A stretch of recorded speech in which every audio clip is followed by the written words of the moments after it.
Bismillahirrahmanirrahim. Assalamualaikum warahmatullahi taala wabarakatuh dan salam sejahtera diucapkan kepada penonton Facebook Demi Melayu. Pada malam ini kita bersama dengan dua orang panel, Ustaz Engku Ahmad Fazil bin Engku Ahli dan juga Toki bagi membicarakan topik-topik semasa berkenaan dengan isu masyarakat. Dan untuk hari ini kita masih memilih cerita tentang bagaimana masyarakat kita boleh berdepan dan mengawal wabak yang sedang berlaku di antara masyarakat kita. Dan untuk sebagai pembuka bicara, saya ucapkan selamat datang kepada Ustaz Engku dan juga Toki. Assalamualaikum Ustaz. Assalamualaikum Toki. Waalaikumsalam warahmatullahi wabarakatuh. Apa khabar Engku? Alhamdulillah. Baik, alhamdulillah. Okey. Okey, baik. Jadi kita akan mulakan dengan Ustaz. Ustaz, sekadar ingin bertanya lah. Selepas orang kata angka kes ni semakin meningkat dan wabak ini seperti tidak ada tanda-tanda bila akan berakhir, yang jadi lebih membimbangkan Ustaz, kedengaran kes-kes orang menamatkan riwayat ni sudah berlaku dalam masyarakat kita. Dan sebagai Muslim kita melihat itu boleh berlaku jika iman tiada dalam diri. Apa pandangan Ustaz tentang perkara ini dan permasalahan yang sangat serius ini? Baik. Bismillahirrahmanirrahim. Alhamdulillahirabbil alamin wassalatu wassalamu ala asyrafil anbiya'i wal mursalin wa ala alihi wa sahbihi ajmain. Rabbi shrah li sadri wa yassir li amri wahlul 'uqdatam min lisani yafqahu qawli. Allahumma arinal haqqa haqqan warzuqna ittiba'ah wa arinal batila batilan warzuqna ijtinabah. Amma ba'd. Alhamdulillah, terima kasih kepada tuan moderator kita atas soalan yang diajukan dan juga kepada rakan ahli panel yang tak perlu diperkenalkan lagi untuk kita. Tajuk besar kita pada malam ini adalah pengurusan COVID-19. Jadi soal ada segelintir ahli masyarakat termasuk umat Islam yang begitu tertekan. Saya percaya ini adalah golongan yang sangat-sangat minoriti sehingga ke tahap mereka itu membunuh diri. Tetapi of course lah kita tak akan nak tunggu keadaan itu menjadi lebih teruk baru kita nak cari solusi. Jadi kalau boleh kita take a few steps back, kita undur sikit ke belakang untuk melihat bahawa yang pertama realiti dan hakikat pengurusan COVID-19 ini merupakan satu pengurusan krisis yang unprecedented, yang tidak pernah ada contohnya untuk kita sebelum ini.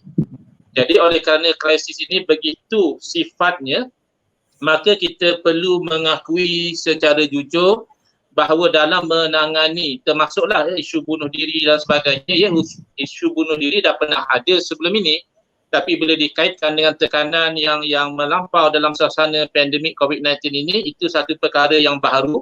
Maka nak tak nak kita kena akui bahawa kita tidak ada orang yang boleh benar-benar mengaku bahawa dia adalah pakar dalam menguruskan krisis yang sebegini. Kalau ada pun mungkin sebahagian dari mereka itu lebih berpengetahuan, lebih berpengalaman, lebih berkepakaran dalam bidang-bidang tertentu yang ada kaitan dengan COVID-19. Contohnya ya, kita ada pakar-pakar kesihatan, pakar-pakar perubatan, of course ada kaitan dengan COVID-19. Kita ada pakar-pakar undang-undang, juga ada kaitan dengan pengurusan COVID-19. Kita juga ada pakar keselamatan dan sebagainya yang mana masing-masing ada kaitan dengan COVID-19. Tetapi oleh kerana kita tidak ada pakar yang khusus, kita terpaksa to some extent trial and error. Kita terpaksa cuba, macam ni tersilap. Tapi the important thing adalah kita sanggup untuk mengatakan kita kena perbetulkan balik cara pengurusan kita. Jadi kalau kita boleh lihat, pertama kita nak lihat objektif utama dahulu. So mungkin kita kata tragedi bunuh diri ini itu hanya simptom kepada masalah yang lebih besar. So yang ini yang menjadi objektif utama kita dalam menguruskan krisis COVID-19 ini, iaitu yang pertama tentulah untuk menyekat perebakan jangkitan COVID-19. Satu masa dulu kita dipopularkan dengan istilah untuk memutuskan rantaian. Ataupun sekiranya kita belum sampai ke tahap itu, sebab kita tahu apa-apa wabak ini biasanya dia akan ada satu tempoh masa, ya, mungkin setahun, mungkin 2 tahun, mungkin 3 tahun sebelum dia betul-betul boleh dikawal. Sekurang-kurangnya kita boleh merawat supaya orang yang akhirnya jangkitan itu membawa kepada kematian itu dapat dikurangkan atau dapat dihentikan.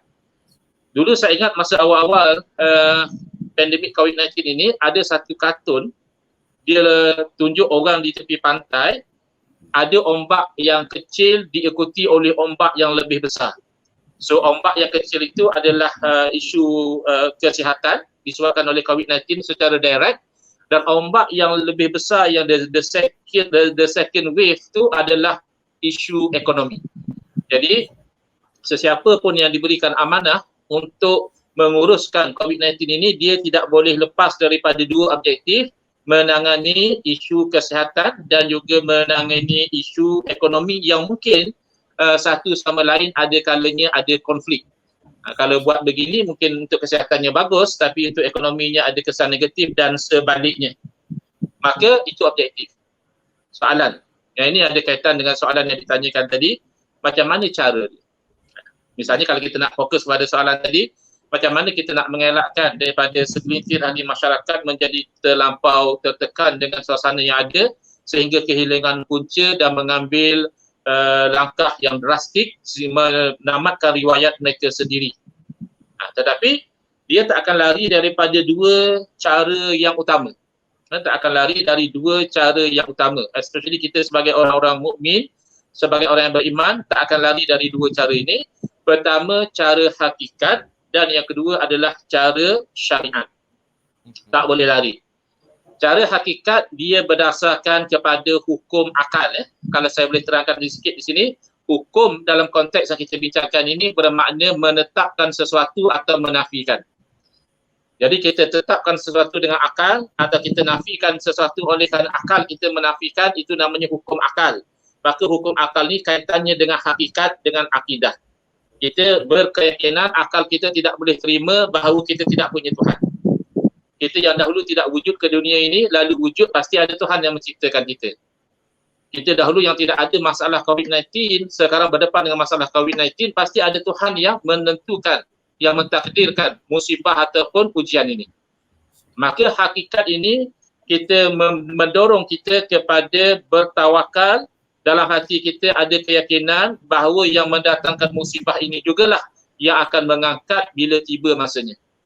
Yang memberi penyakit jugalah yang akan menyembuhkan bila tiba masanya. Dalam Al-Quran disebut wa idza maridtu fahuwa yashfin. Apabila aku sakit maka dia Allah lah yang menyembuhkan. Itu kita tidak boleh lari, maka kita kena memohon kepada Yang Maha Berkuasa untuk mengangkat musibah ini. Itulah dalam keadaan kita mengangkat tangan berdoa kepada Allah. Takkanlah kita nak angkat tangan dalam keadaan kita masih bergelumang dengan dosa dan maksiat. Tak malu mukakah kita memohon dalam keadaan kita masih belum settle lagi so-called permusuhan kita dengan Allah, maksiat-maksiat yang kita lakukan. Maka wajib ke atas pemerintah dan juga rakyat, terutamanya orang-orang Islam, bertaubat kepada Allah SWT atas dosa maksiat yang kita lakukan selama ini. Barulah ada kita kata insya-Allah peluang untuk kita mendapat istijabah doa daripada Allah SWT. Jauhi maksiat, tutupi jalan-jalan ke arah kemaksiatan, lebih-lebih lagi maksiat yang dilakukan secara terang-terangan. Kan ada tendensi sekarang ini mereka nak menghalalkan perkara yang haram ini atas nama hak asasi, atas nama kebebasan dan sebagainya. Kemudian itu yang dari segi membersihkan. Dan kita kena menghiasi dengan zikir dan itu datangnya rahmat dengan kepada umat Islam. Dan satu perkara yang saya perasan adalah seolah-olah dipinggirkan amalan yang sepatutnya menjadi sunnah ketika kita berdepan dengan musibah yang meluas sebegini, iaitu amalan kunut nazilah. Kunut nazilah sepatutnya dibaca pada setiap waktu solat. Sebaliknya kita lebih suka melakukan solat hajat lepas solat Jumaat, which is saya tak katalah salah, tetapi kenapa kita tinggalkan yang asal tu? Kan sunnah Nabi SAW, bila umat ditimpa sesuatu musibah, kita melakukan kunut nazilah pada setiap waktu solat, bukan subuh sahaja. Zuhur pun kita kunut, asar pun kita kunut, maghrib dan dan isyak. Jadi pihak berkuasa agama perlu bagi peringatan kepada masjid dan surau, jangan tinggalkan, dan yang solat di rumah juga melakukan kunut nazilah. Ini daripada sudut yang pertama, iaitu hakikat. Tapi kena ingat, hakikat tidak menafikan syariat. Kalau kita berpegang dengan hakikat, langsung kita ketepikan syariat, maka itu bermakna kita ni digelar golongan batiniah, golongan hakikat yang menyeleweng. Ya, jadi syariat ini dia berpaksi kepada jenis hukum yang kedua, namanya hukum adat. Tolong jangan keliru ya, sebagian orang bila dengar adat, Allah nak tangani COVID-19 pun masih nak beradat-adat ni macam mana? Bukan adat Melayu, adat Cina, adat India, adat Pepatih, adat Temenggung, bukan. Adat di sini daripada perkataan bahasa Arab berarti kebiasaan. Something yang kita tetapkan atau kita nafikan based on experimental, based on cause and effect. Bila buat satu benda, jadi satu benda yang lain, so kita kaitkan. Contohnya dalam suasana COVID-19, katanya kalau kita duduk hampir antara satu sama lain, itu boleh menjadi cause kepada efek dia apa? Jangkitan COVID-19. So adalah isu penjarakan sosial dan sebagainya, isu pakai mask dan sebagainya. Jadi yang hukum adat ini kita kena ingat dia boleh berbeza-beza because dia experimental. So kat sinilah perlu kepada dua jenis ikhtiar, preventif dan kuratif. Kena ada ikhtiar dalam bentuk pencegahan dan ada ikhtiar dalam bentuk rawatan. Ya, jadi kalau kita nak fokus kepada saya lihat ya, bila berlaku isu bunuh diri baru-baru ni, ada macam satu polemik juga antara mereka yang terlibat secara langsung dalam kita kata sekretaris dan sebagainya ni, yang menangani kemurungan ya, secara profesional dengan golongan agama. Seolah-olah daripada satu sudut golongan agama jangan kacau. Ini bukan you punya field of expertise.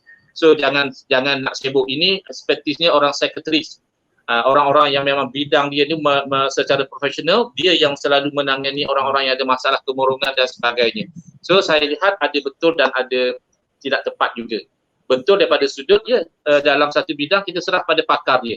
Mana ahli agama, ustaz tidak mestinya pakar dalam menangani kemurungan. Tetapi itu kuratif. Preventifnya masih ada peranan orang agama.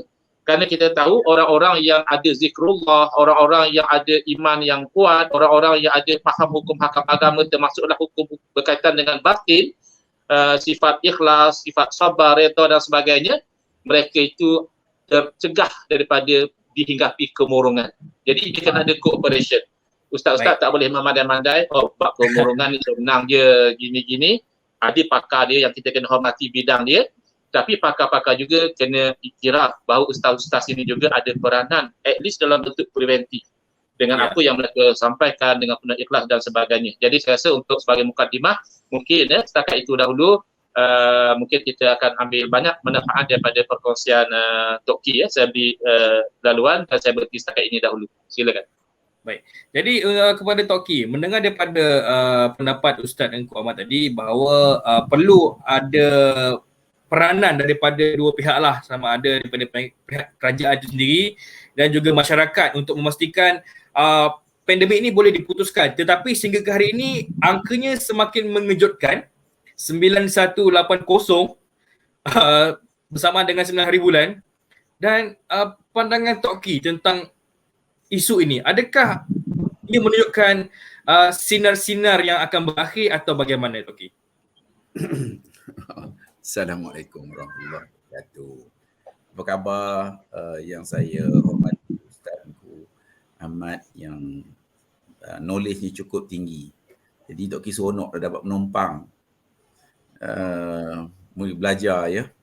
Apapun bercerita pasal soalan tadi, sebenarnya terlalu banyak yang nak dikongsi.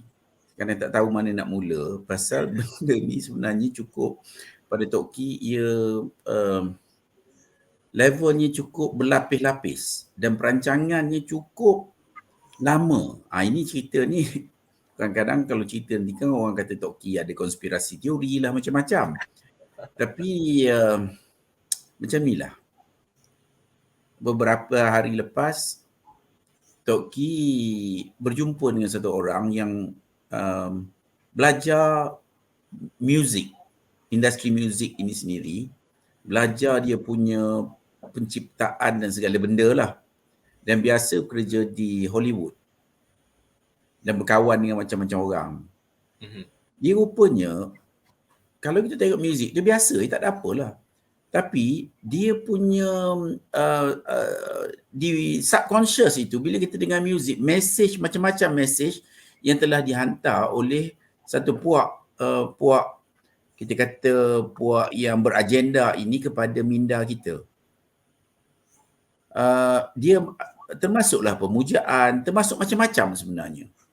Dan contohnya gambar-gambar kartun sendiri pun, cerita yang anak-anak kita tengok tu pun ada mesej yang dihantar yang tanpa dia sedari dia masuk di belakang minda kita, dan kita lepas itu kita boleh menerima benda-benda itu dengan dengan lebih mudah. Apa lagi kalau kita tidak ada pegangan agama yang jelas ya. Jadi perancangan ini memang ada, kita pun tak boleh nak nafikan. Memang bila kita cerita pasal ini, dia orang kata, oh ini biasanya konspirasi teori. Jadi kalau kita tengok 911 tu konspirasi teori ke?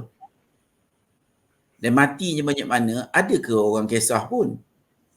Yang matinya banyakkannya orang, kecuali Yahudi lah. Dan yang kapal terbang langgar tu satu bangunan. Yang runtuhnya 7 bangunan di keliling tu. Yang dapat insurannya siapa dia? Dan diinsurankan dengan tinggi. Dan sebenarnya kita biasa bawa, dululah masa 911 dulu, kita bawa the last survivor yang menjaga bangunan tu dulu. Nama dia Rodriguez. Kalau kita ingat, Jose Rodriguez rasanya. Dia bercerita lah. Dia orang pun suspicious macam mana orang datang malam-malam lah, pasang wire lah, macam-macam cerita dia. Jadi bila kita bercerita, dia cerita ini adalah konspirasi teori. Okay? Daripada teori itu, dia orang boleh pergi ke Iraq, dia orang boleh fitnah Islam, dia boleh pergi katakan di Iraq nak mencari Osama bin Laden, dia boleh pergi serang Iraq, dia boleh dapat ambil banyak minyak kat Iraq, dia boleh serang, habis dia serang Libya lah, Syria, habis dia berkait-kait, akhirnya mereka yang kaya. Tapi itu adalah konspirasi teori, kata dia. Jadi kita pun tak boleh nak touch, cerita je, oh itu tak ada apa. Y2K macam tu juga. Ya, maknanya konspirasi teori tak betul, kata dia. Tapi yang kita tengok sekeliling kita ini, mereka ini berjaya buat macam-macam dalam berselindung di sebalik konspirasi teori. Okey?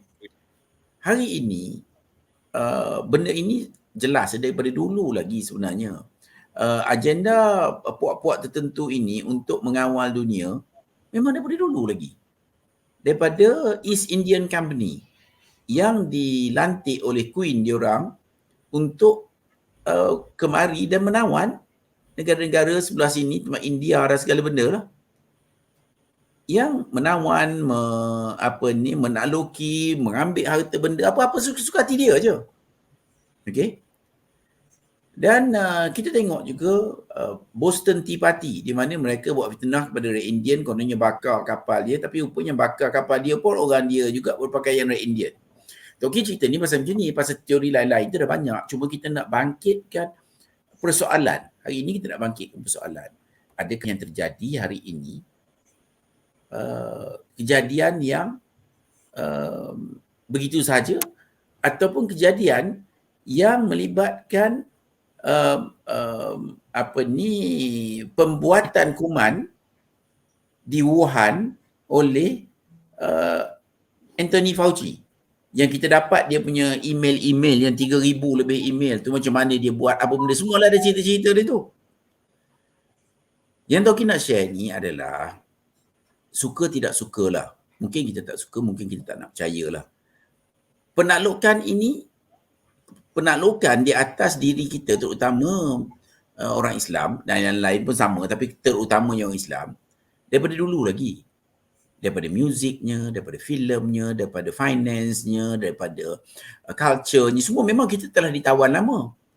Cuma hari ini ditawan tu dengan segala-galanya dapat ditawan lah. Sampai semayang pun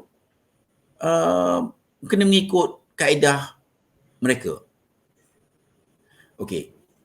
Jadi umat Islam pada Toki lah, yang kita orang Islam perlu menangani. Pasal kita nak lari pun tak ada benda nak lari pun. Dan mungkin juga di akhir zaman ini, inilah antara ujian-ujian kita. Jadi, apa yang kita patut buat? Hari ini sebenarnya tanggungjawab tu jadi berat lah, tambah-tambah orang-orang yang hebat macam Ustaz ni, dia kena besar lagi pasal dia pandai. Macam Toki ni tak pandai. Jadi dia tanggungjawab tu berat lagi. Macam Syekh Karim tu dia kenalah jawab pasal dia yang dia berlebih berilmu. Tapi apa pun, kita semua rakyat Malaysia, terutama orang Islam, kena berbuat sesuatu mengikut kapasiti kita. Contohnya memadam api yang masa cerita Nabi Ibrahim oleh burung, yang mungkin tidak ada upaya, tapi kena buat apa yang boleh, ya, untuk melakukan sesuatu dalam ujian kita ini. Inilah ujiannya pun, di antara yang Tok Ki nampak. Jadi to cut things short, sebenar-benarnya pada pandangan kita, yang terjadi hari ini merupakan satu daripada siri-siri penjajahan oleh puak-puak tertentu yang menggunakan platform vaksin, platform COVID-19 ini sebagai cara untuk menawan. Tak payah pakai sebiji peluru pun tak payah. Tak payah hantar kapal terbang pun. Ya, dia tulis penawan dia, kita dalam masa yang berapa cepat dia dapat tawan. Sekejap je. Jadi kita pula sebagai orang Islam lah, macam yang disebut tadi, kita perlu lihat ini dengan kaedah atau cara macam mana untuk mengatasi. Takkan kita nak diam macam kita cerita tadi kan. Jadi apa langkah-langkah kita yang kita boleh buat atau perlu buat? Kerana kita sedang dijajah. Kalau dulu jajah kita boleh bawa senapang. Kalau zaman dulu pula orang yang Jepun melawan Jepun pun dia buat macam-macam lah. Dia nak lawan Jepun angkat senjata, tapi hari ni apa benda pun tak payah. Tiba-tiba habis satu dunia. Mereka merancang dan menggunakan berbagai-bagai teknologi lah. Teknologi pun sekarang ini cukup dahsyat. Teknologinya yang macam-macam lah, 5G lah, segala benda yang boleh digunakan untuk menjadikan kita ni hamba, penghambaan. Jadi Tok Ki boleh Tok Ki pun dah bawa isu ni merata-rata untuk membawa masalah yang kita alami hari ini sebagai isu COVID-19 ini pada kita adalah satu penjajahan yang perlu kita semua lihat dengan serius. Termasuklah agensi-agensi keselamatan kita kena lihat. Betul. Itu satu benda yang kita kadang-kadang terlepas pandang dan mungkin kita ambil mudah. Bila kita ambil mudah, kita pun tak perasan. Alamak, tak perasan lah. Dia banyak sebenarnya persoalan yang kita kena timbulkan. Bukan tak nak bersangka baik. Tapi dalam keadaan tertentu, kita perlu amat teliti dengan apa yang kita buat. Kita perlu teliti. Dan hari ini kita lihat yang bahagian itu kita gagal. Ramai orang kita gagal, ya. Ramai orang kita gagal kerana kita tidak dilatih. Kita kurang dilatih untuk buat persediaan. Tapi to round up yang apa Tok Ki cakap hari ini, sebenarnya kita kena, kalau nak selamatkan diri kita lah. Tentu kita nak selamatkan diri kita kan, atau keluarga kita. Betul. Kita, jawapan dia satu tempat je. Pasal tak mungkin ada jawapan yang lain. Pasal musuh-musuh Islam hari ini bercerita pasal satelit. Kita ada satelit. Yang Tok Ki tahu tak ada pun satelit di negara Islam ni. Yang betul-betul dibuat oleh kita sendiri. Macam kita pun ada satelit, tapi kita yang buat dulu. Saya ingat Razak Set ke apa benda zaman dulu kan. Tapi bukan kita buat. Mana yang kita buat sini. Kita vaksin pun kita tak buat. Baru nak buat. Jadi, kalaulah kita nak melindungi diri kita, jawapannya hanya ada pada agama Islam itu sendiri. Kita kena cari ustaz-ustaz ni cerita kita tahu apa ni supaya bawa kesedaran ini dan membentuk jati diri Islam itu sendiri. Pasal hari ini kita lihat jati diri ni, kalau saya rasa, kalau saya tengok dekat luar ni, kalau saya nak buat ukuran, kalau jati diri itu 100, saya rasa kalau kebanyakan orang Melayu di luar sana, kalau dapat 15 pun nasib baik saya rasa. Ya, pasal Tok Kim kawan dengan orang Cina, Tok Kim sekolah Cina. Dia orang dalam masyarakat Cina katakan, orang Melayu ni senang. Semua boleh dapat. Semua boleh dapat. Apa nak minta. Soalannya, the answer, dia kata, the answer is yes. Dia merujuk kepada bagai kerajaan ke menteri ke. The question is how much. Itu saja. Jadi, kita ini dalam keadaan yang begitu, yang tak ada jati diri. Hari ini kita tak ada duit. Okay? Tapi kalau kita ada 1 bilion pun, kita tak ada apa juga. Pasal kita duit tu pun kita tak tahu kita guna. Dah dapat duit, lupalah segala bendanya. Macam negara Arab, kereta pun nak bubuh belian, dia nak otak dia letak kat lutut. Dia jadi masalah macam tu lah tu. Dan pasal tak ada jati diri. Kalau orang jati diri kuat, contohnya, suka tidak suka, orang Cina, orang India kuat jati diri dia. Kuat sangat-sangat. Bandingkan dengan orang Melayu ni, kalau ikut pengalaman Tok Ki, kita ni kuku keling pun tak ada. Sorry to say macam tu lah, orang marah cakap keling. Tapi nak cakap, nak tunjuk kita ni kuku keling pun tak ada. Jati diri pun ya, pengorbanan pun tak ada untuk buat sesuatu. Untuk membela agama kita. Jadi inilah mukadimah yang mungkin panjang sikit, tapi tak apalah. Potong masa yang lain sekarang.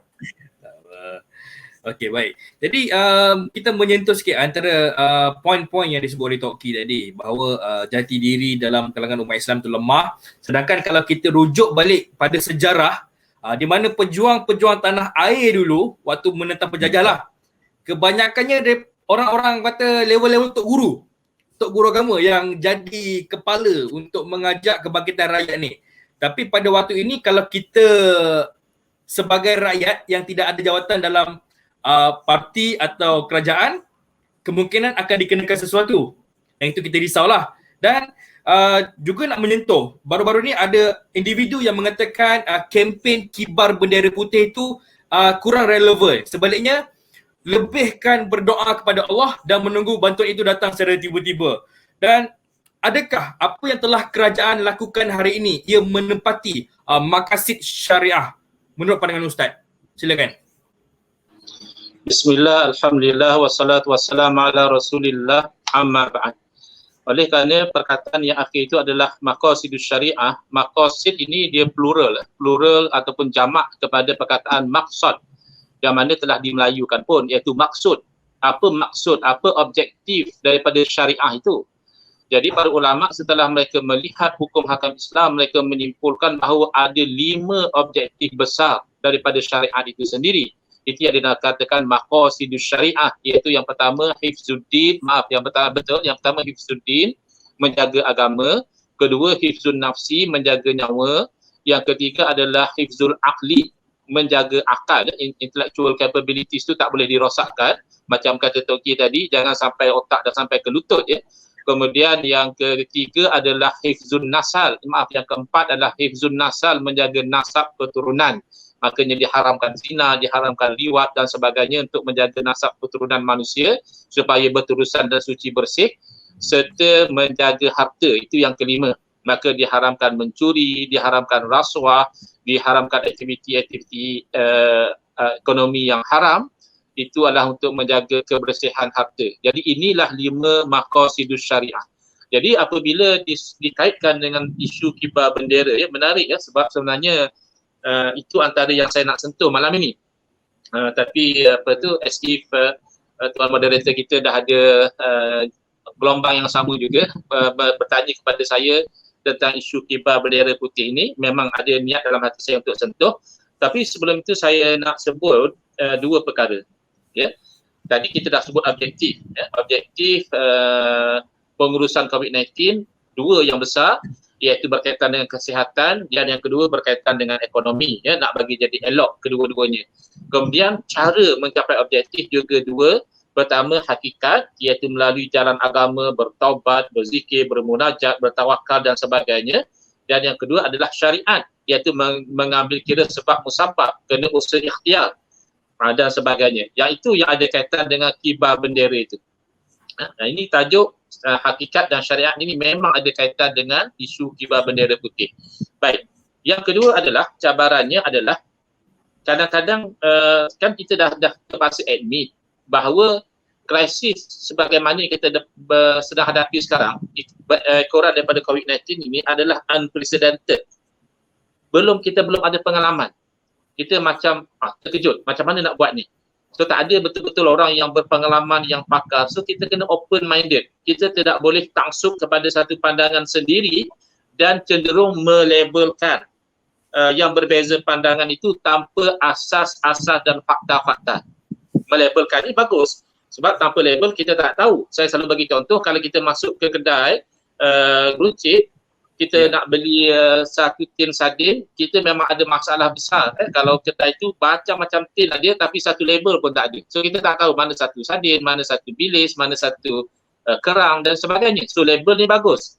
Yang tak bagus adalah mislabeling. Kita mudah-mudah melabel tanpa ada bukti, tanpa ada fakta. Saya ambil contoh misalnya, dan Toki tadi dah in juga kepada isu ini, iaitu on one side, kita ambil contoh isu yang panas sekarang ini adalah vaccination berbanding dengan ivermectin misalnya. Okay. So sekarang ini ada satu kecenderungan saya perhati, dia nak jadikan isu ni as black and white.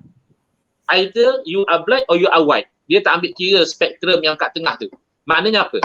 Maknanya kalau ada satu golongan yang positif misalnya dengan langkah-langkah yang diambil oleh pihak berkuasa, yang positif misalnya dengan program vaksinasi, mereka dilabelkan ejen Dajjal. Mereka dilabelkan misalnya ikut mazhab WHO. This is on the one extreme.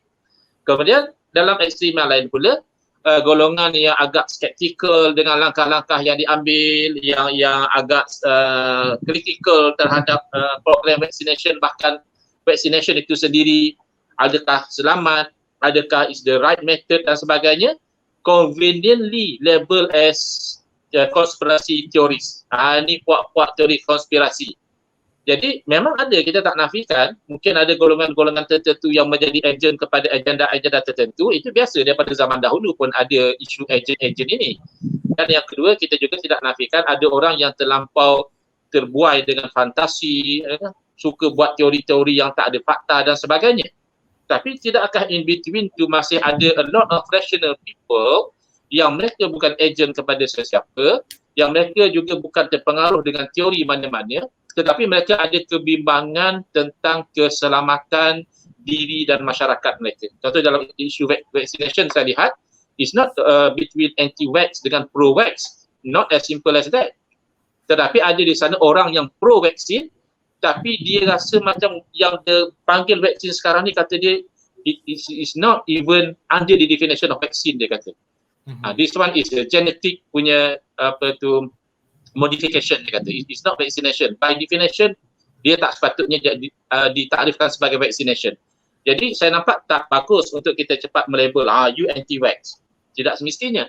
Dia juga orang yang ada pengetahuan dari segi perubatan, dia juga ada pengetahuan tentang vaccination.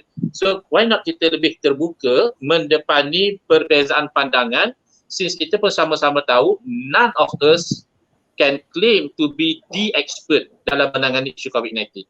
Sebab benda ni contohnya, yang pro-vaksin pun, dia tidak boleh memandang lekeh kepada yang skeptikal, sebab yang dikatakan vaksin sekarang, kita terpaksa akur bahawa ianya tak pernah berlaku diluluskan dalam tempoh yang begitu singkat. Kita tahu untuk vaksin-vaksin yang terdahulu memakan masa bertahun-tahun. Tetapi atas nama emergency use authorization, maknanya dibenarkan guna, bukan maknanya dibuktikan selamat lagi, tapi boleh gunalah sebab keadaan emergency, katanya begitu, kan? Jadi kemudian teknologi itu pula kita terpaksa akur bahawa misalnya ada setengah yang dikatakan vaksin itu menggunakan teknologi yang tak pernah digunakan sebelum ini. Jadi kalau ada orang yang skeptikal, kita tak boleh terus mengejek dia, kau ni anti-vaksin. Kerana skepticism dia itu ada asas-asasnya, kita kena dengar dahulu. So kat sinilah perlunya keterbukaan di dalam menangani perbezaan. Sama dengan isu kibar bendera putih. Saya lihat ada dua ekstrim di sini. Satu ekstrim adalah yang melihat apa salahnya kibar bendera putih kot nak tolong sama-sama masyarakat kot. Yang kibar nak bagi tahu dia perlukan bantuan. So yang nak membantu senang. Dia nampak ada bendera putih, dia pergi bantu. Walaupun ada orang dah buat joke, dia kata sidai cadar putih, basuh cadar putih, tahu-tahu ada 2 kampit beras. orang ingat dia dah dalam keadaan keperluan, padahal basuh cadar je. We put aside the jokes and dah ada orang troll dia, bendera gambar durian, maknanya saya nakkan durian. Kita letak ke tepi troll ini, okey, memang akan ada dalam kalangan masyarakat yang dia tak ada apa-apa agenda, dia hanya nak kibarkan bendera, nak bagi tahu saya dalam keadaan keperluan. So yang nak membantu senang, rumah ni ada bendera putih, jom kita datang hantar beras, hantar keperluan dan sebagainya. Tapi on the other extreme, ada golongan yang bimbang bahawa kibar bendera putih ini boleh di-hijack oleh pihak-pihak yang ada kepentingan yang membelakangkan kepentingan negara. Hijack macam mana? Sebab benda ini, the color coded movement bukan benda baru. Kita tahu di banyak negara, ada misalnya di Thailand, ada gerakan baju merah, ada gerakan baju kuning, bahkan di negara kita sendiri satu masa dahulu, regime change dijalankan melalui agenda bersih atas topeng inginkan pilihan raya yang bersih. Semua orang nak pilihan raya yang bersih. Tak ada orang nak pilihan raya yang ada penipuan, yang ada itu dan ini. Tetapi data menunjukkan ini adalah just a color-coded regime change punya teknik. Bahkan ada data-data funder daripada mana, training di-provide oleh pihak mana. So kita tak boleh ketepikan langsung kemungkinan bahawa satu benda yang asalnya harmless, just kibar bendera putih untuk beritahu saya ada keperluan so that orang boleh bantu, boleh di-hijack oleh kumpulan tertentu, menjadikannya sebagai satu gerakan menunjukkan bahawa ini adalah gerak nadi rakyat untuk menggulingkan kerajaan yang sekarang ni. Bendera putih ini menjadi bukti bahawa rakyat telah give up dengan usaha-usaha. Itu kan boleh dimanipulasi. Bahkan as recent as 9 of July, Bloomberg buat laporan, dia mengaitkan dia sudah main naratif. Tengok ya, Bloomberg memang kita tahu dia ada track record menghentam Malaysia sejak daripada dahulu lagi. Mungkin dia ada break sekejap pada tempoh tertentu, tetapi nampaknya dia memainkan peranan nak bawa naratif Malaysia is a failed state. Okay, dan dia kaitkan dengan pengibaran bendera putih. So benda ini kalau kita tak ambil raikan dua-dua pandangan ini, maka kita akan berdepan dengan konflik yang tidak berkesudahan. Padahal isunya hanya kibar bendera putih. So at one point kita kena akui bahawa ada rakyat yang benar-benar terdesak, yang perlu orang faham bahawa dia perlukan bantuan yang segera. So bendera putih is just a method.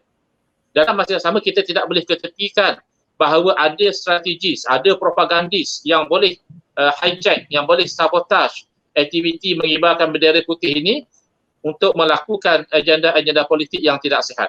Agenda politik itu biasa, tapi agenda politik yang tidak sihat, go on the street misalnya, buat regime change secara kekerasan misalnya, kita tidak ada masalah dengan menukar kerajaan sebab sistem demokrasi di negara kita memang membenarkan kerajaan ditukar.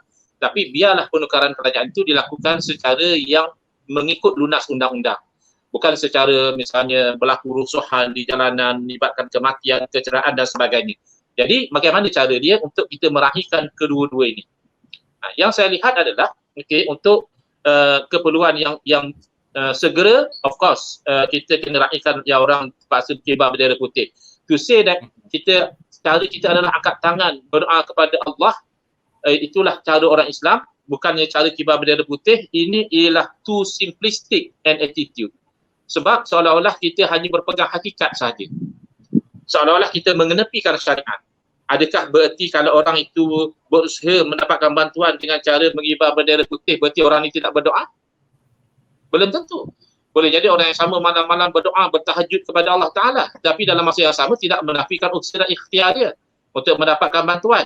Jadi janganlah orang-orang yang ada kedudukan buat statement-statement yang makan diri seperti itu. Ini statement yang bagi saya tak cermat. Kerana berdoa tidak menafikan usaha ikhtiar. Kita akan tangan berdoa bertawakal kepada Allah. Adakah berarti kita tidak usaha ikhtiar? Tidak. Kita masih kena usaha dan ikhtiar. Tapi usaha ikhtiar itu kalau boleh, jangan secara yang boleh di-hijack. Jadi saya nampak moving forward, why not kita take this positively? Kan kita ada teknologi, kita ada bahkan sekarang orang bicara tentang fintech, even financial business pun kita nak buat dengan gunakan teknologi digital dan sebagainya. Dan kita dah ada platform MySejahtera. yang baru ni sebenarnya bila timbul isu bendera putih ni, memang saya tak dah terfikir tentang idea ini, tetapi saya lihat baru ini ketika saya attend satu seminar on Islamic Finance dianjurkan oleh ISRA, rupanya idea ni sudah ada pun. Antara yang mentangkan pada hari tersebut adalah Asnaf Care daripada Kedah, Pusat Zakat Kedah, dan satu syarikat sendirian berhad menggunakan platform yang mereka namakan Kita Fund. Sebab apa pun aktiviti yang baik ni, kadang-kadang dia perlu kepada matchmaker.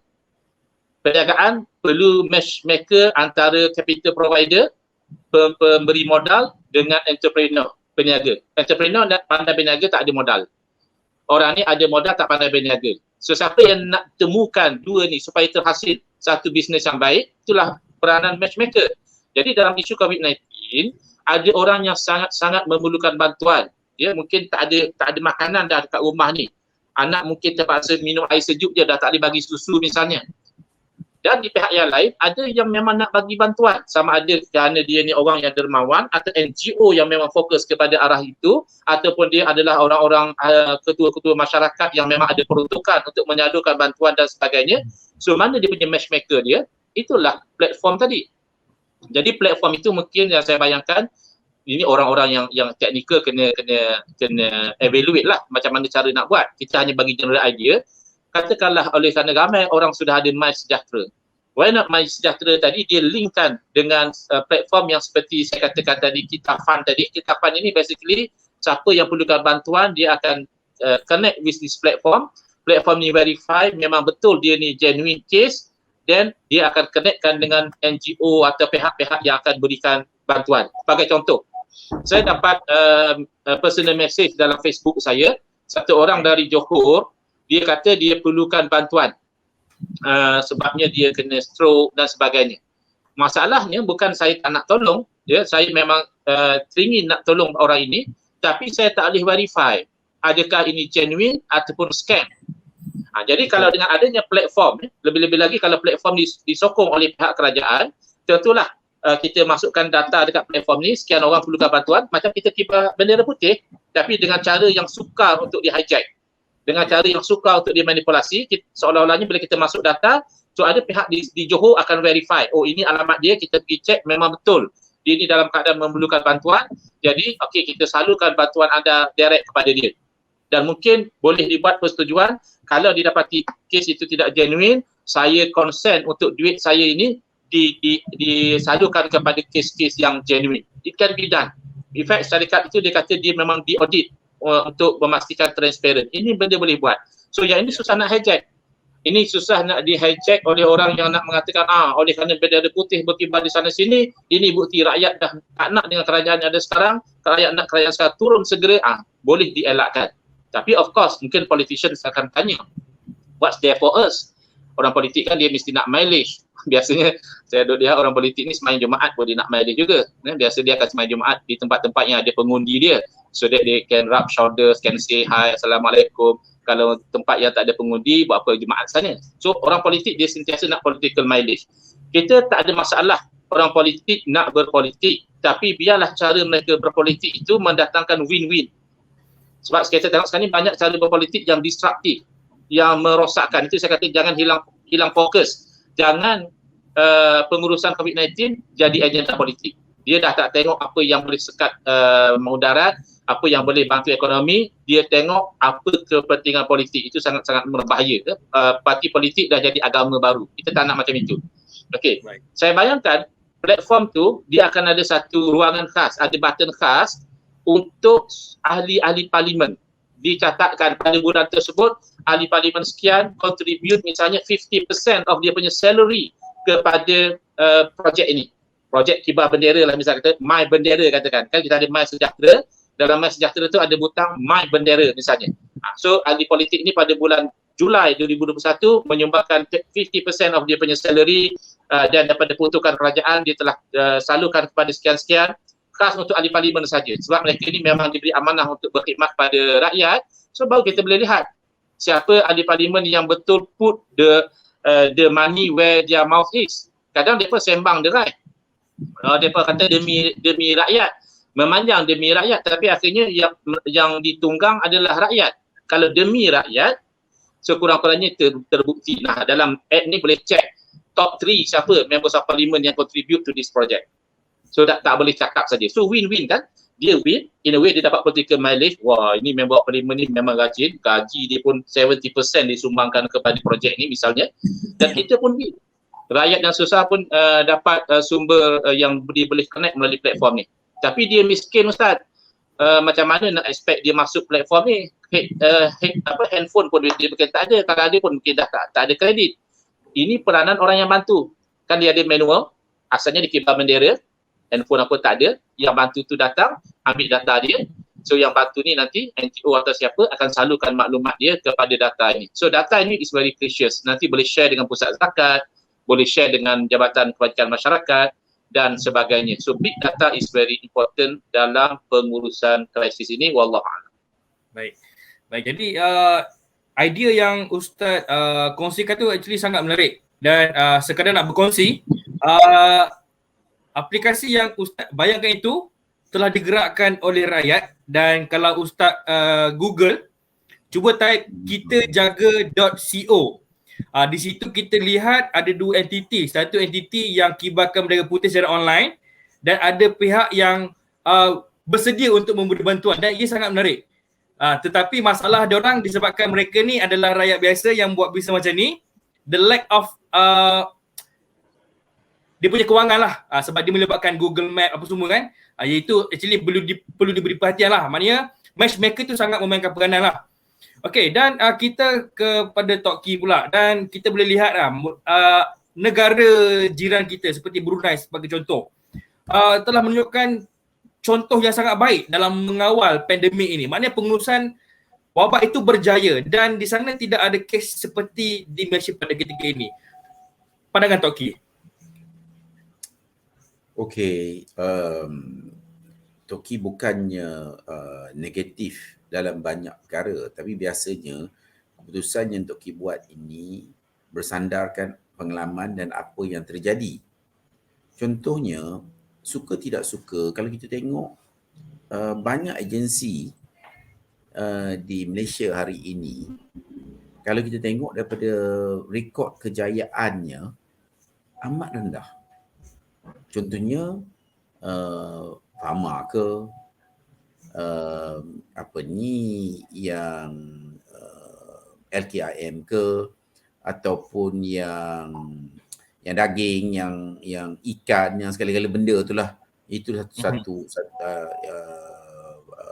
yang membantu kan.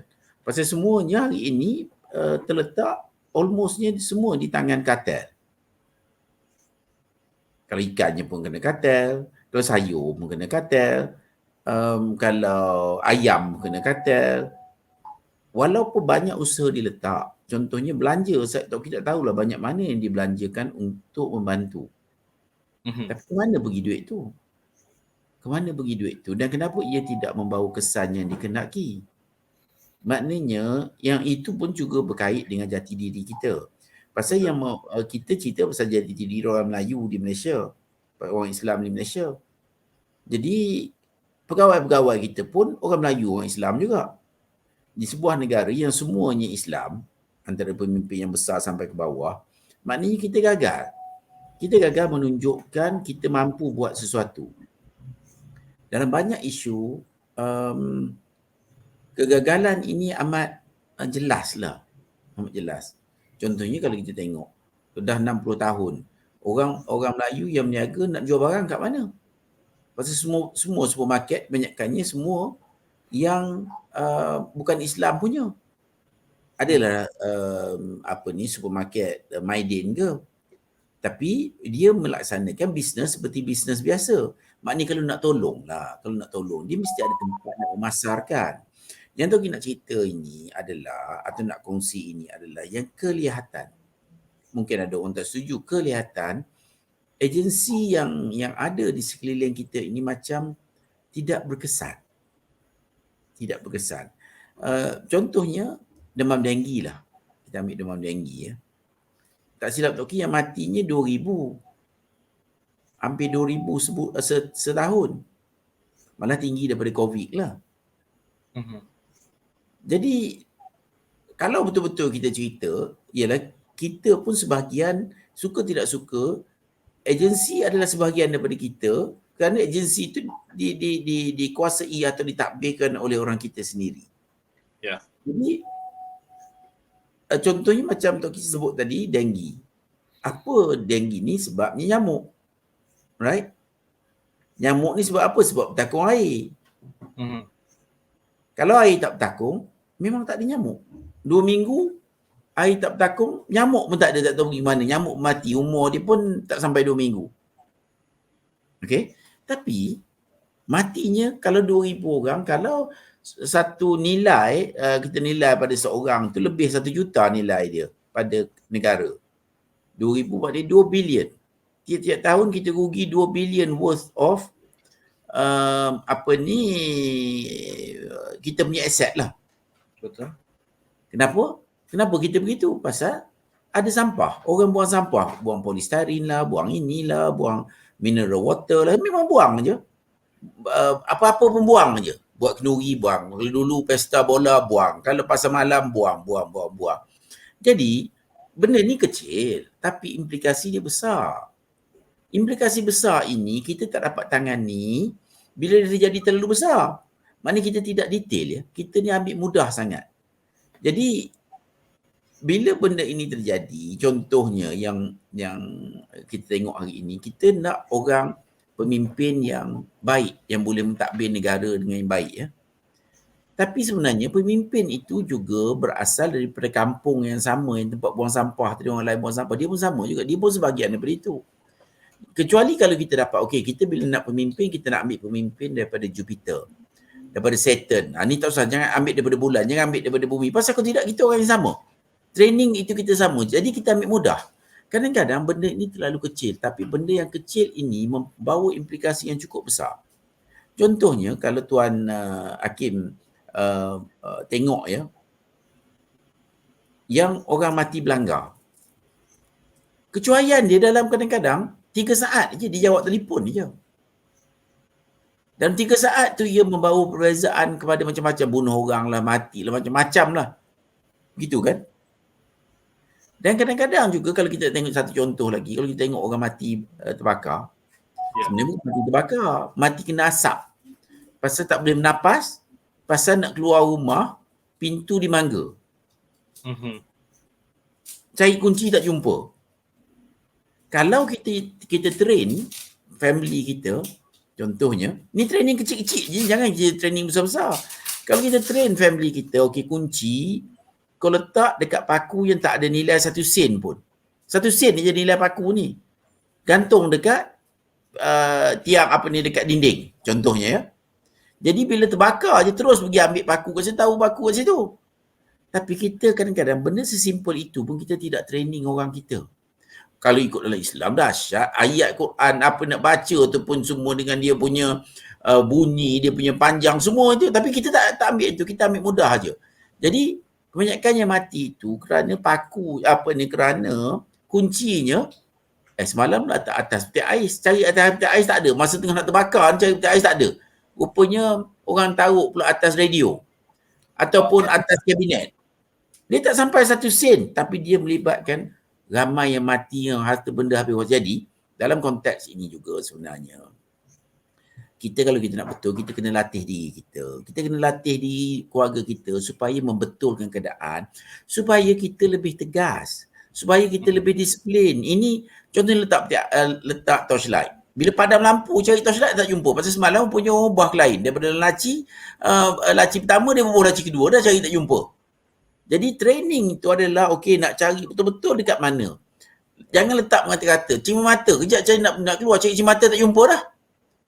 Pasal tak tahu mana nak diletak ni. Jadi maksud Tok Ki, generally speaking, sebenarnya kita gagal dalam menguruskan keadaan dengan baik. Tok Ki kata kerajaan gagal, kita semua gagal. Pasal kita pun sebahagian daripada anggota dalam negara ini yang implikasi dia mungkin kecil, tapi dah banyak lah. Jadi kita kena serius. Tok Ki yakin apa yang dibuat yang kita nampak kejayaan itu, rasanya memanglah doa dan kesungguhan kita buat sesuatu. Ni kadang-kadang kita tengok, contohnya bila sekolah agama ataupun tahfiz ke, ini ada bukan semua tapi banyak ya. Ada kawan saya cuci tahfiz, lebih kurang 200 buah tahfiz di Selangor lah. Okay. Bila dia pergi cuci tahfiz tu, dia kata antara yang paling sedih adalah tahfiz tak bersih. Ajar Quran untuk bersih. Dalam Islam tu kebersihan tu nombor 1. Antaranya kan. Jadi itu pun dengan adanya dapurnya, dengan ada tikus. Bila tanya ustaz, kenapa ustaz? Biasalah tikus. Jadi bilik air pun kotor, tempat tidur pun kotor, sampai yang penyakit kulit pun banyak studentnya, angin pun tak masuk. Jadi inilah yang menyebabkan kita punya latihan dalam masyarakat Melayu ni dia jadi huru-hara. Dia ambil mudah je. Dia ambil mudah. Masuk kerja pukul 8, 8.30 pun tak apa. Sekali-kalanya begitu. Jadi kita tidak melatih diri kita untuk jadi baik, dan kalau kita tak latih jadi baik, macam mana kita nak jadi baik? Macam mana kita nak pandai, nak bersih pun tak pandai. Contohnya nak bersih cermin. Kebanyakan budak-budak yang Tok Ki ambil dululah, Tok Ki ingat, nak ambil budak training. Nak kerja ke, jadi kerani ke. Umur 20 lebih tahun pun, pakaian mak bapak basuh. Mak lah ya. Lepas tu nak suruh cuci cermin pun tak faham. Cermin tu cuci tak betul, kain kotor dia kau cuci lagi tambah kotor cermin. Contohnya. Jadi ini yang berlaku dalam masyarakat kita. Jadi kita kena balik-balik. Cerita benda besar tak guna. Nak suruh pemimpin tukar, nak suruh pemimpin buat sesuatu, belum tentu, tapi kita boleh balik ni, kita dah boleh buat sesuatu. Nombor 1, cari paku, letak tempat kunci rumah. Lepas tu letak torchlight dekat satu tempat. Jadi kalau raba je pun dah tentu dapat. Dalam keadaan emergency kita tidak ada kompromi. Kalau keadaan biasa okeylah. Jadi sekarang ni kita dalam ordinance darurat ni macam-macam emergency-nya. Makan tak betul buang dah, tak betul simpan dah kena buang. Dah tu nak cari makan kat mana lagi? Contohnya benda tak tutup baik, gas habis, minyak tak pakai.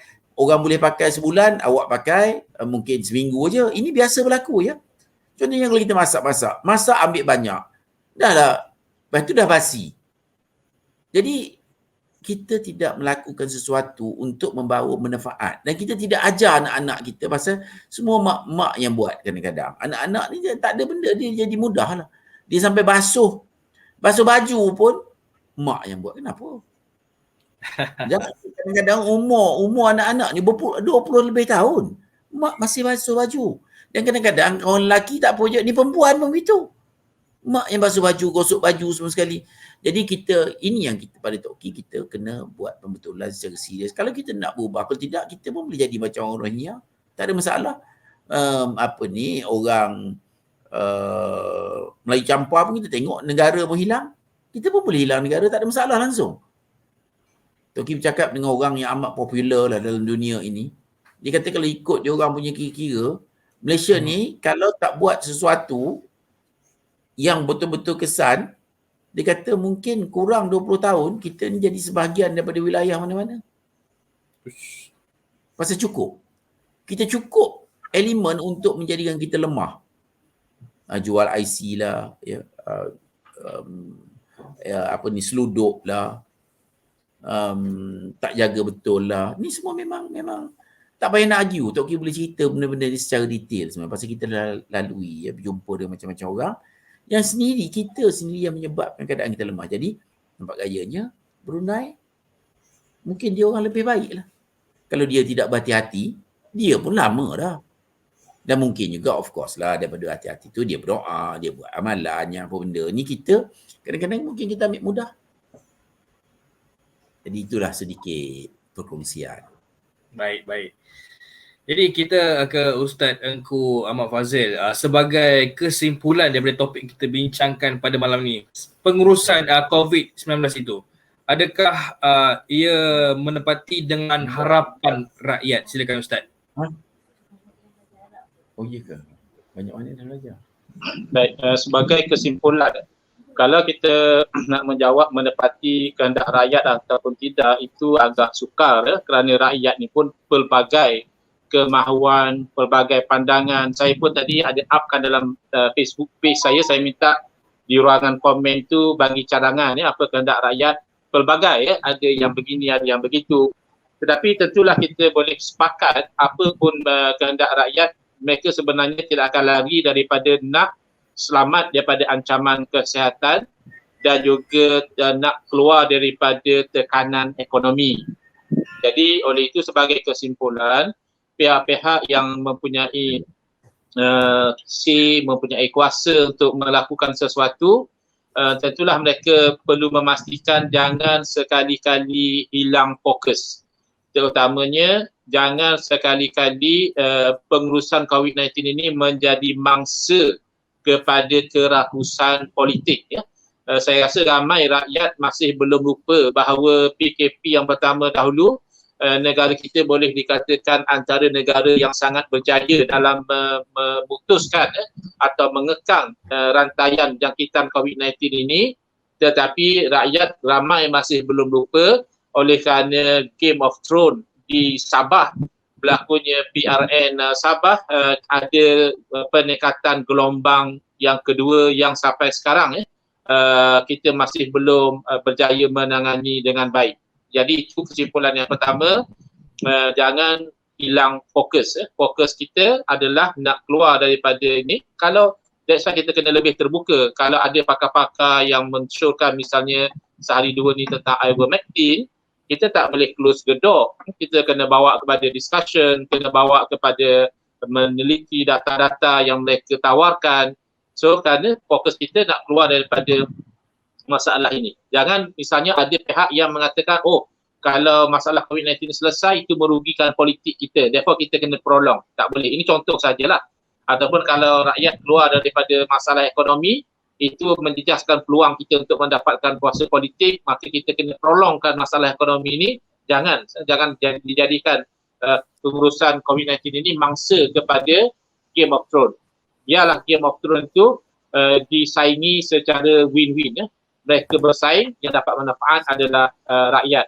Kemudian idea untuk kita ada matchmaker antara mereka yang perlukan bantuan dan mereka yang akan menyalurkan bantuan, kerana yang menyalurkan bantuan ini yang paling besar peruntukan sebenarnya adalah dari kerajaan. NGO ini berapa sangat yang mereka mampu, hartawan dan dermawan berapa kerat yang mereka mampu bantu. Jadi saya cadangkan kalau boleh biar kerajaan take the initiative, masukkan dalam MySejahtera atau buat satu app baru, tapi yang paling mudah MySejahtera dah ramai orang ada. So bila kita kata kerajaan, tak mesti parti yang sama. Kalau kerajaan berubah, diambil alih oleh parti atau pemimpin yang lain, tetap juga itu adalah projek kerajaan yang akan diteruskan. Jadi data-data itu tidak hilang, kelestariannya itu lebih terjamin. Yang itu. Kemudian kembali kita kepada hakikat, kerana untung nasib kita ini sebenarnya adalah di tangan Allah Subhanahu Wa Taala. Apa makna kita jawab azan wala haula wala quwwata illa billahil aliyil azim? Tidak ada daya upaya untuk kita mengelakkan sebarang keburukan, tidak ada kekuatan untuk kita melakukan sebarang kebaikan kecuali dengan Allah Subhanahu Wa Taala. Jadi perlu cermat banyak rakan-rakan mengutarakan tentang SOP masjid yang mana disekat jemaatnya atau dihadkan bilangan jemaah dan sebagainya. Memang daripada PKP yang pertama telah timbul rumutan sebegini, tapi pada masa itu kita mungkin berada dalam keadaan yang tak jelas. Macam mana kesan COVID-19, so kita kata okey kalau dah darurat, ad-daruratu tubihul mahzurat. Perkara yang darurat ini membolehkan perkara yang haram. Kerana asalnya menghalang orang daripada ke masjid itu haram. Bahkan dalam Al-Quran ayatnya menakutkan. Wa man azlamu mimman mana'a masajidallah. Siapakah yang lebih zalim daripada orang yang mencegah daripada masjid-masjid Allah ayuzkara fi hasmuhu, dan daripada disebut nama Allah dalam masjid. Kan bila kita tak bagi orang pergi masjid atau kita sekat, mana kita menghalang. Jadi waman azlamu mimman di sini bukan berarti tanya siapa yang lebih zalim, bukan. Maknanya tak ada hak zalim pada ni, hak dia ni lah paling zalim bila dia tu melarang orang ke masjid. Jadi orang yang macam ni dia akan mendapat kehinaan di dunia dan azab yang pedih di akhirat. Jadi kan itu membimbangkan. Tapi bukankah mufti-mufti jabatan agama juga yang membenarkan itu berdasarkan darurat. Jadi ad-daruratu tuqaddaru biqadariha. Darurat itu perlulah disukat mengikut sukatannya. Jangan melampau-lampau sehingga kadang-kadang orang timbul persoalan untuk solat, oh tak boleh. Tapi kalau untuk program vaksinasi, boleh rapat-rapat, boleh dilakukan di masjid. Jadi perkara-perkara ini perlu ditimbangkan dengan cermat oleh pihak-pihak yang berkuasa supaya kita tidak jauh daripada pencipta kita tidak jauh daripada Allah Subhanahu Taala yang menentukan. Kalau benar darurat, ya ada keadaan yang perkara-perkara yang asalnya dilarang boleh dilakukan. Tapi kalau tidak ada darurat, maka kita bimbang, kita tidak lagi menyebut rahmat, sebaliknya kita menyebut murka daripada Allah SWT. Na'udzubillah min zalik. Saya setakat ini, saya ucapkan terima kasih atas perhatian. Saya mohon maaf atas salah dan kesilapan. Haza wa billahi taufiq wal hidayah. Wassalamualaikum warahmatullahi wabarakatuh.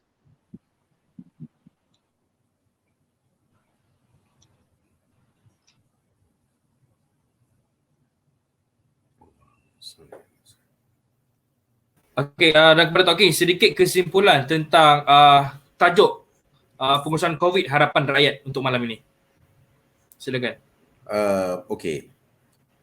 Dia kalau ikut pengalaman lah, sebenarnya banyak kita nerima banyak juga aduan.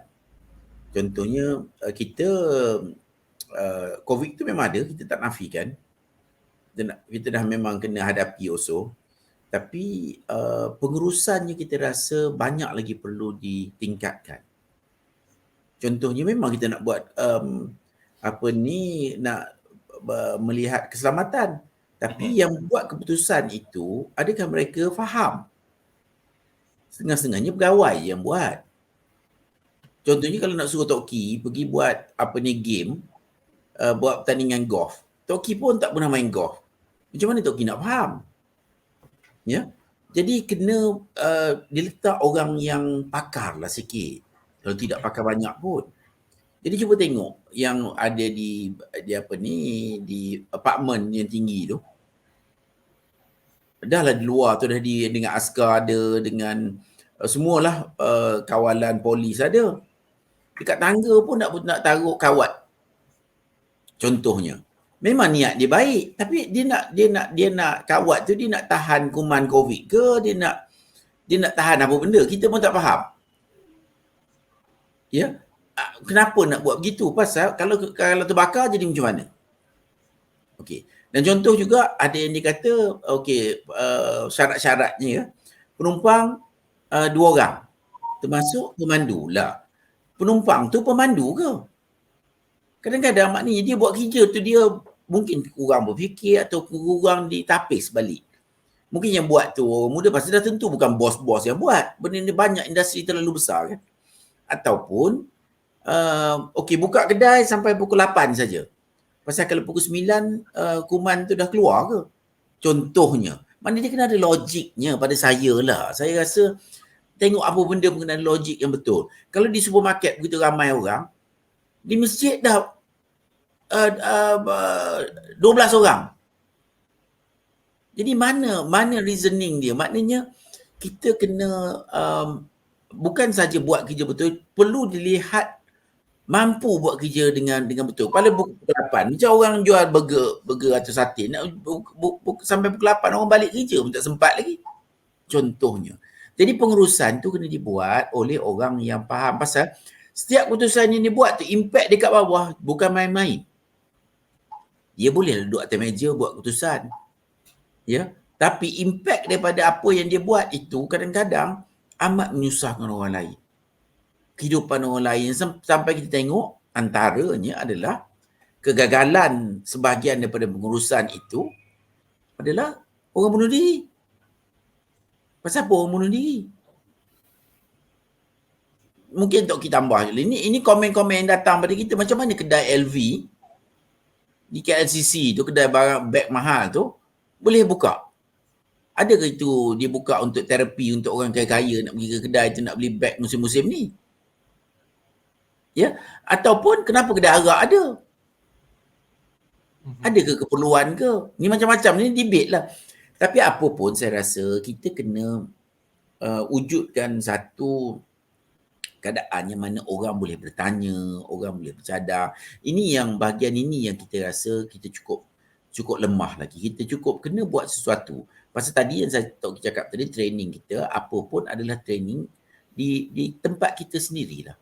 Jadi maknanya kita kena buat sesuatu untuk mengubah supaya kita dapat betulkan keadaan supaya ia tidak menyusahkan orang lain dan praktikal. Maknanya benda-benda tu betul-betul praktikal. Bukan benda-benda dibuat, buat je lah. Ini yang kita takutlah. Jadi kalau kita tengok hari ini banyak mana orang yang tak ada kerja, kadang-kadang ada satu ni main golf. Ni orang komplain juga. Siapa main golf tak boleh? Dan dia main golf jalan pun jauh-jauh, kalau supermarket boleh. Dia pakai tu ikut SOP lah contohnya. Jadi bahagian pengurusan itu perlu dilihat. Berjaya berbuat sesuatu bukan setakat berjaya buat sesuatu. Maknanya tak buatlah orang marah. Jadi orang marah ni pun dia punya sel-sel tu enzim yang keluar tu pun memang bukan positif dah. Dan rasa keseronokan itu ataupun dia mengattack perasaan kita, yang perasaan jadi buruk ni bila jadi tak elok, kita pun mood tak baik, buat kerja pun tak baik, bergaduh dengan bini, bergaduh dengan jiran. Ini yang berlaku hari ini juga. Kes-kes perceraian pun naik beria-ria, kes alung pun beria-ria. Contohnya pergi pinjam duit dengan alung-alung ni, kredit community ni. Siapa yang jaga esok jadi macam mana? Bank pun kata tak bagi moratorium, lepas tu kata tak charge, lepas tu charge juga.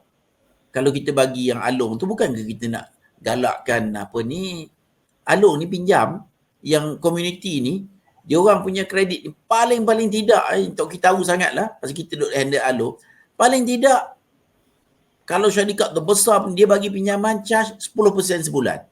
Paling tidak. Kalau syarikat terbesar mungkin dah 8% sebulan. Jadi siapa yang memantau yang kes lama ni pun banyak bukan main, apa lagi kes yang akan datang ni dalam keadaan sesak. Dan yang paling dahsyat sekali bila kita cerita pasal riba, kita ni nak berperang dengan Allah dan Rasul ni rasanya tak tahu nak ke mana lah sebenarnya. Jadi ini yang Tok kata kena consider balik lah. Consider betul-betul, fikir betul-betul, balik kepada Allah, balik kepada agama kita. Itu saja harapan kita. Terima kasih. Baik, jadi dengan perkongsian tadi diharap para penonton akan mendapat manfaat dan dapat menjalani kehidupan dengan lebih baik dengan idea-idea baru. InsyaAllah semoga kita semua dapat membendung wabak pandemik ini. Assalamualaikum.